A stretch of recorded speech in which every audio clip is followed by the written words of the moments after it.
వాగర్థావివ సంపృక్తౌ వాగర్థ ప్రతిపత్తయే జగతః పితరౌ వందే పార్వతీ పరమేశ్వరౌ.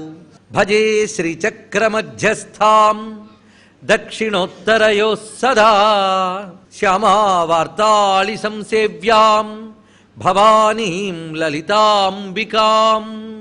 నమో మహద్భ్యో ఋషిభ్యో గురుభ్యో నమః. క్షేత్రజ్ఞస్య జీవుడు ఎలా శుద్ధుడవుతాడంటే తాను ఈశ్వరుడికి వేరు కాను అనే జ్ఞానం కలిగినప్పుడు జీవుడు శుద్ధుడైపోతున్నాడు అన్నట్టు. క్షేత్రజ్ఞస్య ఈశ్వర జ్ఞానాత్ విశుద్ధి పరమామత. ఇది ఒకదానిపై ఒకటి వస్తుంది. ముందు తపోనియమాలు పాటించాలి, దాని తర్వాత భగవద్విచారణ చేయాలి. అప్పుడు అర్థమవుతుంది ఈ క్షేత్రజ్ఞుడైన వాడికి ఈశ్వర చైతన్యానికి ఏం భేదం లేదు. ఈ కుండ నీటిలో ప్రతిఫలించేటటువంటి సూర్యుడికి ఆకాశంలో ఉన్న సూర్యుడికి భేదం లేదని ఎలా తెలుసుకుంటున్నామో, ఈ దేహంలో ప్రతిఫలించే క్షేత్రజ్ఞుడికి ఆ పరమేశ్వరికి భేదం లేదని తెలుస్తుంది. అప్పుడు జీవుడు శుద్ధుడై ముక్తి పొందుతున్నాడు. ఇది క్రమం చూపించారు. ఇప్పుడు పావనాకృతి నామానికి ఇప్పుడు వస్తే, మన భౌతిక దేహాన్ని శుద్ధి చేసే తపస్సులు విద్యలు అమ్మ యొక్క రూపములు. ఇది మొదటి భావం. రెండవది మన ఆలోచనని శుద్ధి చేసే అమ్మ యొక్క జ్ఞానము, అది పావనాకృతి. మూడవది ఆ అభేద జ్ఞానమైనటువంటి క్షేత్రజ్ఞ ఈశ్వరుల యొక్క అభేద జ్ఞానము, అది అమ్మ యొక్క పావనాకృతి. కనుక ఈ మూడు పావనాకృతులు అని చెప్పబడుతున్నాయి. అందుకే కేవలం దివ్యమంగళ విగ్రహం అనే కాకుండా తపో విద్య ఉపాసన జ్ఞాన రూపములతో ఉన్నది అమ్మవారే. ఇది పావనాకృతి అనే దానిలో ఉన్నటువంటి విషయం. అనేక కోటి బ్రహ్మాండ జననీ దివ్య విగ్రహ. ఈ పాదంలో రెండు నామాలు ఉన్నాయి. అనేక కోటి బ్రహ్మాండ జననీ దివ్య విగ్రహ కాదండి, అనేక కోటి బ్రహ్మాండ జననీ దివ్య విగ్రహ. ఇది చాలా గొప్ప విషయం. దీనికి మహానుభావులు చాలా అనువాదం అందంగా చేశారు. నారాయణదాస్ గారు చెప్పకపోతే ఏదో మాధుర్యం లోపిస్తున్నట్టు అనిపిస్తున్నది అప్పుడప్పుడు. ఆ తెలుగు తగలాలి. ఈ నింగినేలకెల్ల ముత్తవ్వ అన్నాడు. చాలా బాగుందండి. చూసారా, మన తెలుగు వాళ్ళం కనుక స్పందన వచ్చింది, తెలుగు మర్చిపోయిన వాళ్ళకి స్పందన వస్తుంది. ముత్తవ్వ అని చెప్పడం ఎంత బాగుందండి. ఎప్పటమ్మ అమ్మ అంటే ఏదో లేటెస్ట్ అమ్మ కాదు, వాడు ముత్తవ్వ. ముత్తవ్వ అంటే అమ్మల అమ్మ ముత్తవ్వ. కారణానికి కారణం దేనికి? ఈ నింగినేలకెల్లా అంటే సమస్త బ్రహ్మాండములకు అవ్వ. బ్రహ్మాండములంటే ఇది మళ్ళీ ఆలోచించాలి కదా. బ్రహ్మాండములంటే లెక్కలేనన్ని లోకములు కలుపుకుని ఒక బ్రహ్మాండం అవుతుంది. చతుర్దశ భువనములు కలిపితే ఒక బ్రహ్మాండం. ఇలాంటి బ్రహ్మాండాలు ఎన్నున్నాయి ఈ లోకంలో? అనేక కోటి బ్రహ్మాండజన్ని. ఇక్కడ ఒక్కసారి ఆశ్చర్యపోవాలి. యుగాల క్రితమే భారతీయ ఋషికి ఎంత సంపూర్ణమైన విశ్వవిజ్ఞానం ఉందో ఆలోచించండి. ఇక్కడ ఒకరెవరో అన్నారు, సూర్యుడు ఒక్కడే అనుకునే భ్రాంతి పూర్వకాలంలో ఉండేది, ఎందరో సూర్యులు ఉన్నారు అని అనుకుంటున్నారంటే ఈ భ్రాంతి ఇతర నాగరికతల్లో ఉంది కానీ భారతీయ నాగరికతలో లేదు. ఎందుకంటే వైశంపాయనుడు సహస్ర సూర్యతయా అని ఒక దగ్గర చూపిస్తాడు వేదంలో. అంటే వేల కొలది సూర్యమండలములు ఉన్నాయి అని వర్ణించి చూపిస్తున్నారు. కనుకనే ఈ బ్రహ్మాండ జ్ఞానం చాలా విశేషం. ఇవే ఇప్పుడు మన నెబ్యులాలు, గెలాక్సీలు ఇవన్నీ చెప్తున్నది ఇదే. అంతు తెలుస్తుందా ఈ విశ్వానికి? ఎన్ని ఉన్నాయి ఈ విశ్వంలో? ఒక బ్రహ్మాండంలో బహులోకాలు ఉంటాయి. ఇవన్నీ కలిపితే ఒక బ్రహ్మాండం. ఆ బ్రహ్మాండ జ్ఞానం రావడం అంత తేలిక కాదు. అయితే చాలామంది రీసెర్చ్ చేసి అంటే ఏమంటారంటే దీన్ని మించి ఇంకెక్కడ మరో సృష్టి లేదండి, ఇదే అండి అంటూ ఉంటారు. ఎందుకంటే విమానాలు వేసుకు వెళ్తారు, విమానాలని పంపిస్తారు, వాటిలో వ్యూ ఫైండర్స్ అని పెడతారు. అవి చెప్పిన మెసేజ్ తీసుకుని ఇప్పటి వరకు దొరికిన సైన్స్ ప్రకారంగా ఇది తప్ప మరొక ప్రపంచం లేదు అని చెప్తారు. ఇది చూసి కాలపురుషుడు వెకిలి నవ్వుతాడు వాళ్ళని చూసి. చూడండి ఇక్కడ మూర్ఖులారా అని. వీడికి తెలిసిన బ్రహ్మాండం ఎంత. ఇది ఎలాంటిది అంటే మనకు ఔదుంబర వృక్షం ఒక్కసారి చూడాలి. దేవతా వృక్షం కదా. మేడి చెట్టుకి పళ్ళు పైనుంచి క్రింద వరకు ఉంటాయట. మేడి పళ్ళు గుత్తులుగా ఉంటాయి. మేడి పండు చూడ మేలుమయ్యుండును, పొట్ట విప్పు చూడ పురుగులుండు, దాని నిండా పురుగులుట. ఈ పురుగులు మెంటాలిటీ ఒక్కసారి ఆలోచిద్దాం. మనము ఒక పురుగులా అనుకుందాం, అంతకంటే ఎక్కువేం కాదులేండి. ఆ పురుగు, అందులో ఉన్న పురుగు అనుకుంటుందిట మొత్తం ప్రపంచం చూసి ఆ పండు ఏదుందో అందులోనే దానికి ప్రపంచం మరొకటి తెలియదు దానికి. కనుక దాన్ని ఎంత రీసెర్చ్ చేసినా తిరిగేదంతా ఆ పండు పైకప్పు వరకే. కనుక మనం ఉన్నది ఈ బ్రహ్మాండం. దీనిలో బోలుడన్ని నాబోటి పురుగులు ప్రవహిస్తూ ఉన్నాయి. దీనిలో ఏదో ఒక రసం అందుతోంది, ఇది తింటూ మనం బతికేస్తున్నాం అని మొత్తం పుస్తకాలు రాశాయన్నమాట. అవన్నీ మొత్తం దాని జ్ఞానం అంతా ఎంత? ఆ పండు వరకే. ఇలాంటి పళ్ళు ఎన్ని ఉన్నాయి?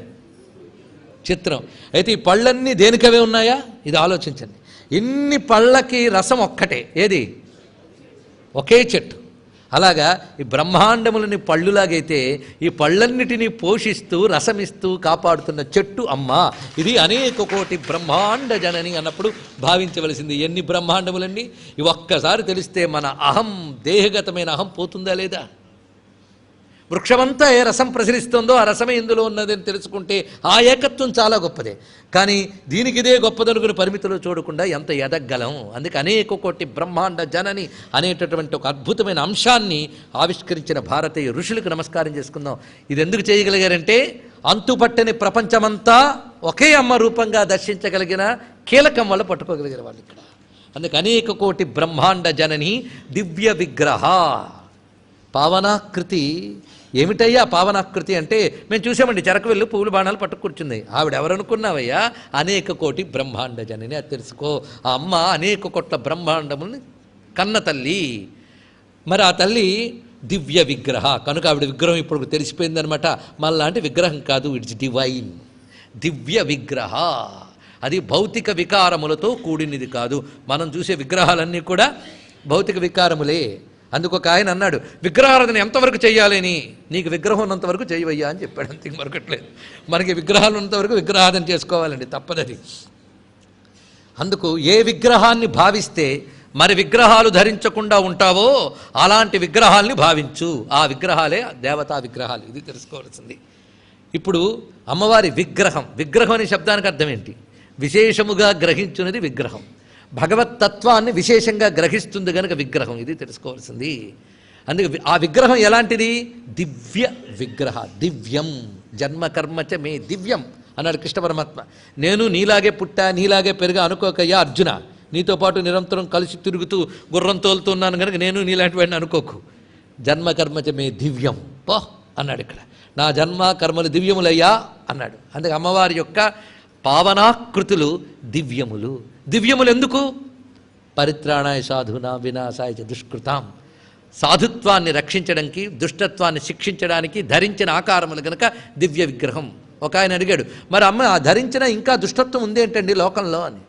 ఎవడు ధ్యానిస్తాడో వాడి దుష్టత్వం పోగొట్టి వాడి సాధుత్వాన్ని రక్షించి వాడికి మోక్షం ఇస్తుంది అమ్మవారు. మూకమ్మడి మోక్షాలు ఉండవండి, గుర్తుపెట్టుకోండి. ఇక్కడ మూకకంతుడికి మోక్షం ఎప్పుడు రాదు. ఏ జీవుడి పక్వత అదే. ఇది తెలుసుకోవాల్సింది.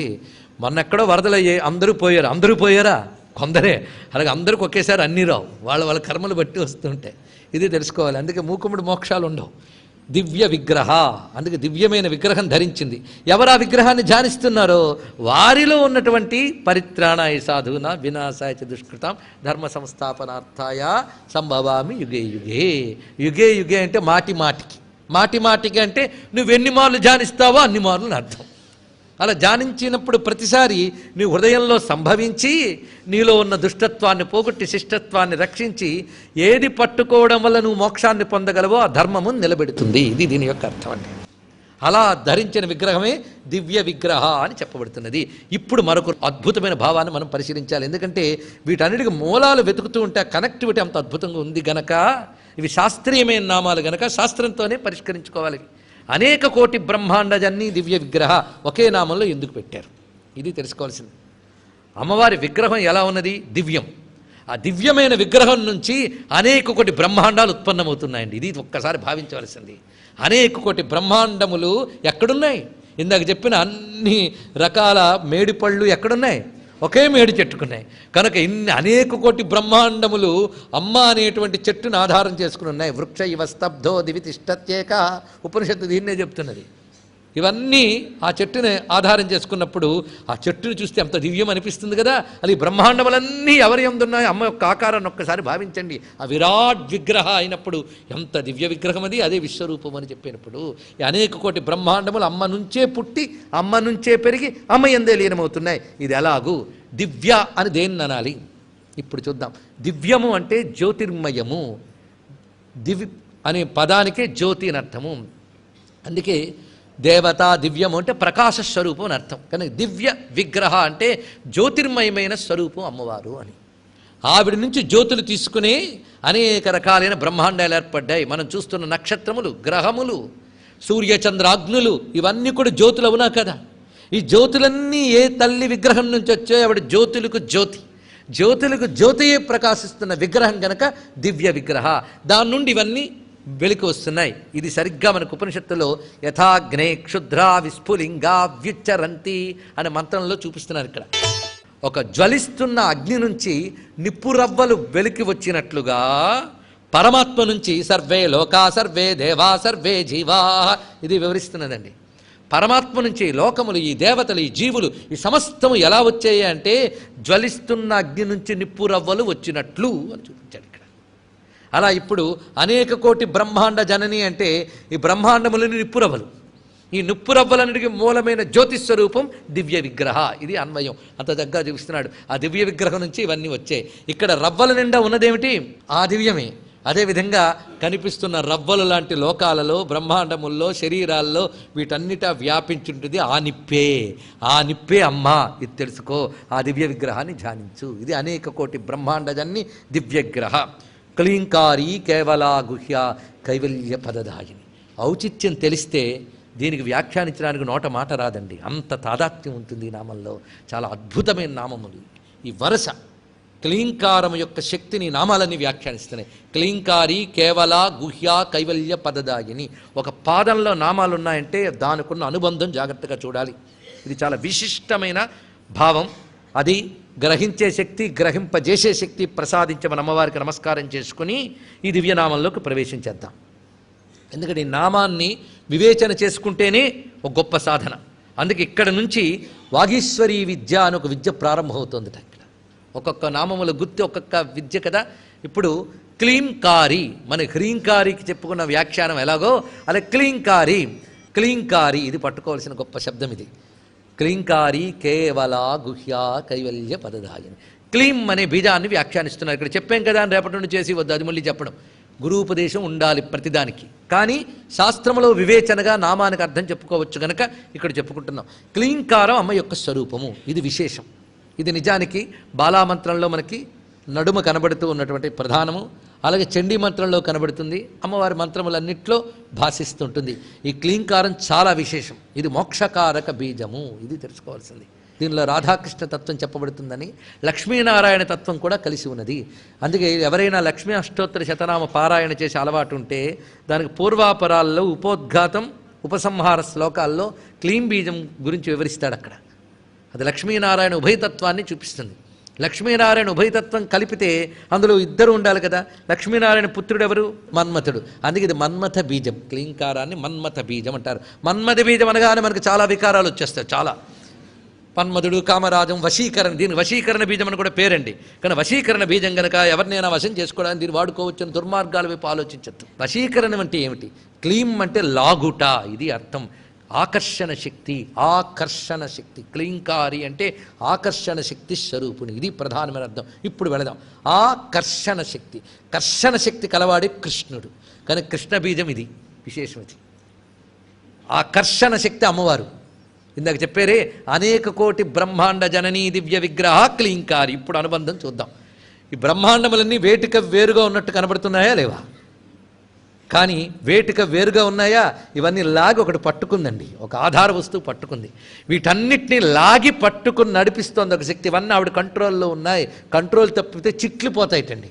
అందుకే మహానుభావుడు శంకర భగవత్పాలు వారు గీతలో వ్యాఖ్యానం రాస్తూ గమావిశ్విత భూతాన్ని ధారయామ్యహ మోజస అని చెప్పేటప్పుడు ఈ భూమి మొదలైన సర్వగ్రహముల్ని ఏ పరమేశ్వర శక్తి పట్టుకుందో ఆ పట్టుగాని వదిలిపెడితే అన్ని చిట్లిపోయి చల్లా చెదిరిపోతాయి.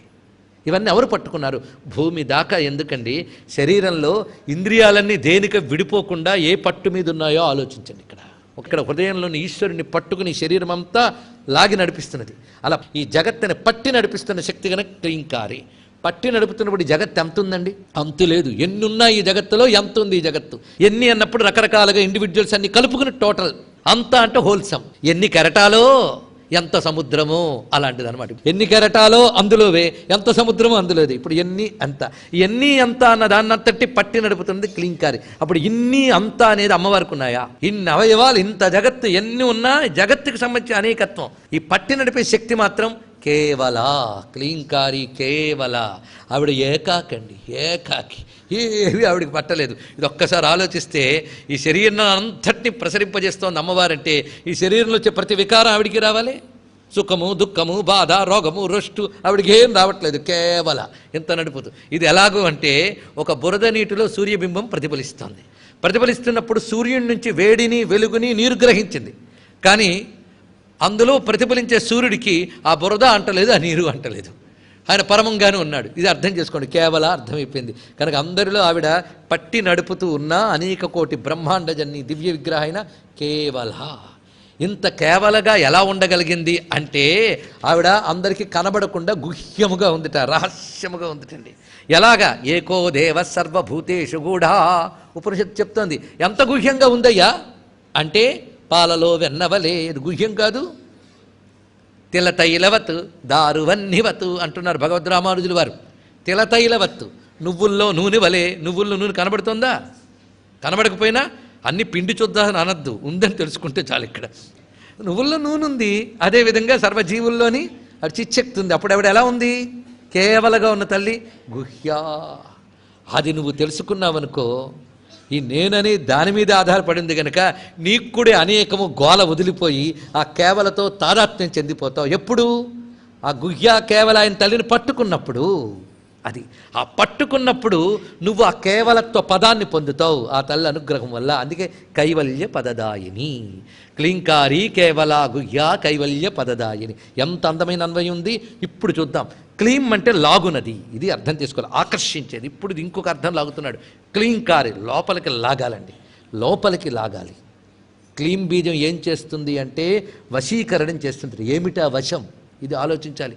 నీ వశం తప్పి పరిగెడుతున్న ఇంద్రియాలని వశం చేసి ఒక చోట కూర్చోపెట్టి నీ అటు ఇటు పరిగెడుతున్న బుద్ధిని ఒక చోట ఏకాగ్రం చేసి అంతర్ముఖం క్లీం వెనక్కి లాగుతుంది. లాగడం అంటే అంతర్ముఖ ప్రజ్ఞ ఇస్తుంది. క్లీంకార జపం యొక్క ప్రయోజనం ఇది. ఎప్పుడైతే అంతర్ముఖుడు అయిపోయావో, అంతర్ముఖమైపోయాక బహిర్ముఖంలో అనేకం కానీ అంతర్ముఖంలో ఏకమేగా, అప్పుడు నువ్వు అంతర్ముఖుడు అయ్యాక కేవలాతత్వం అర్థమవుతుంది. అది ఎక్కడున్నది అంటే పరం పుమాం సన్నిహితం గుహాయాం.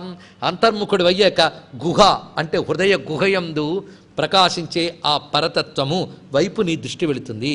అప్పుడు గుహ్యగా ఉన్నటువంటి ఆ పరతత్వాన్ని గ్రహించి అప్పుడు నువ్వు కైవల్య పదాన్ని పొందగలవు. కనుక క్లీంకార జపం ఇచ్చే ప్రయోజనం ఏమిటి?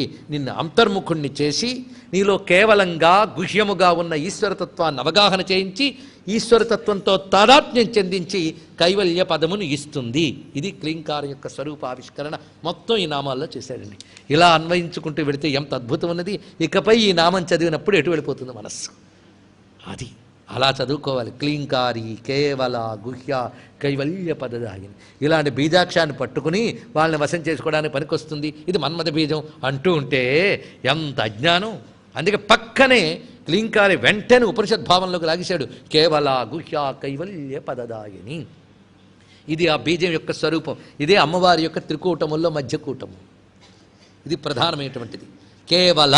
ఇప్పుడు మరొకటి అర్థం. క్లీంకారంలో కేవలని పట్టుకో. ఇప్పుడు మరొక అర్థంలోకి వెళ్తున్నాం. ఇన్ని అర్థాలు చెప్తుంటే అయోమయం పడద్దు. ఇన్ని ఉన్నాయా దీంట్లో అన్నం పెట్టినా చాలు, లేదా అర్థం చేసుకుంటే మరీ సంతోషం. కేవల. కేవల అంటే ఇప్పుడు క్లీంకారంలో కేవలని పట్టుకో అన్నాడు. క్లీంకారి అన్నావు, క్లీంకారంలో కేవలని పట్టుకో అన్నాడు. కేవల ఎవరు? క్లీంకారంలో కేవల ఏది? దీనికి ఉపనిషత్తు ఇస్తోంది సూచన. యదీం శృణోత్యలకం శృణోతి. నిజానికి స్వరంతో చెప్తే యదీగం శృణోత్యలక గుమ్ అనాలి. స్వరంతో చెప్తే ఇప్పుడు గుమ్లు అక్కర్లే. యదీం శృణోతి అలకం శృణోతి నహి ప్రవేద సుకృతస్య పంథాం. వేదం చెప్పింది. క్లీం అన్నప్పుడు కా లా ఈం ఉంది. ఇందులో అమ్మవారిది అంటే శక్తి కదా. శక్తి అక్షరము లేవని చెప్పుకున్నాం మాతృకాభరణ రూపిణి దగ్గర. పట్టుకోవాలి. అందుకే ప్రధాన గోదాన గదిలో లింక్ ఉంటుంది. అకారం నుంచి అమ్మహ వరకు శక్తి అక్షరములు, కకారం నుంచి శివాక్షరములు రెండూ కలుపుకుంటే శివశక్త్యాత్మకం మాతృకావర్ణ రూపిణి అని మనం చెప్పుకున్నాం కదా. ఇప్పుడు క్లీంలో వచ్చేది ఈం, కళ ఏమయ్యాయి? ఆ రెండు కూడా హల్లులో కలిసిపోయినచ్చు.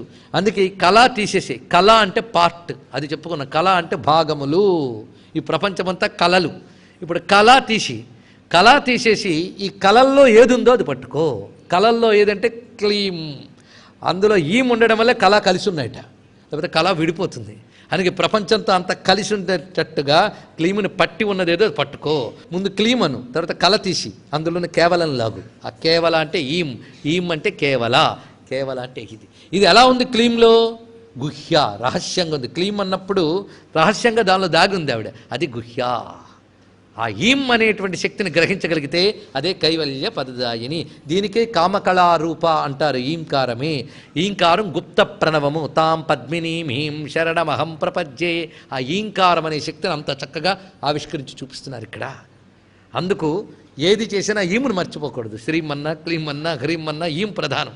ఆ ఈమే ఆ క్లీంలోంచి బయటికి లాగారు. ఎందుకంటే క్లీం ప్రధానంగా తీసుకున్నారంటే కల్లా ఈం క్లీం. కళ అంటే ప్రపంచంలో మనం చూసే రకరకాల అనేకత్వములు, అందులో ఉన్న ఈం ఏకత్వ శక్తి, అది గ్రహించవలసినది. అందుకే క్లీం అనే బీజాక్షాన్ని ఎంత చక్కగా, ఇది ఉపనిషత్తు ఇచ్చినటువంటి మాట. యదీం శృణోతి నహి ప్రవేద సుకృతస్య పంథాం అనే విషయాన్ని ఇక్కడ చూపించింది.